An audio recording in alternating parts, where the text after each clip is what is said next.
Pag-uulat mula naman sa ating CMN roving reporter sa Mindanao. CMN Live Nation. Willie Boy Ramos, magandang araw sa iyo. Magandang araw din, Ariel. Magandang araw, Pilipinas. Mayong adlaw, Mindanao.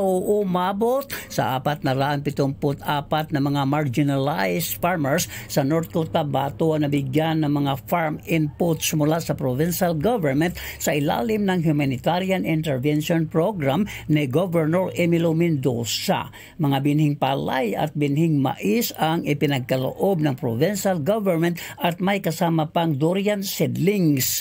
Ayon sa Provincial Agriculture Office, mga Highland ethnic tribes, dating mga rebuilding New People's Army at dating mga Bangsamoro Islamic Freedom Fighters surrenderies ang mga benepisaryo. Samantala, tumanggap ng kanilang CADT, Certificate of Ancestral Domain Title, ang mga Higa-Unon Indigenous Cultural Community ng sityo na Hilaran, Barangay Dansulihon, Cagayan de Oro City mula sa NCIP, National Commission on Indigenous People in Bank.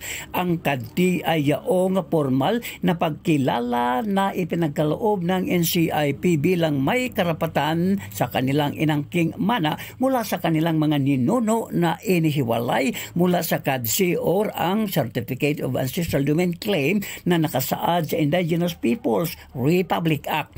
Sa Misamis Oriental, dumagsa ang mga agrarian reform beneficiaries mula sa Camiguin Island, Bukidnon at lalawigang nabanggit upang tanggapin ang kanilang titulo ng lupa mula sa Department of Agrarian Reform. Ginawa ang distribusyon sa bayan ng Naawan, Misamis Oriental, Mindanao State University Main Campus. Will Ramos, CMN roving reporter ng Mindanao, Radyo Kalikasan ng Og City Base, nagulat ng live para sa CMN Pilipinas.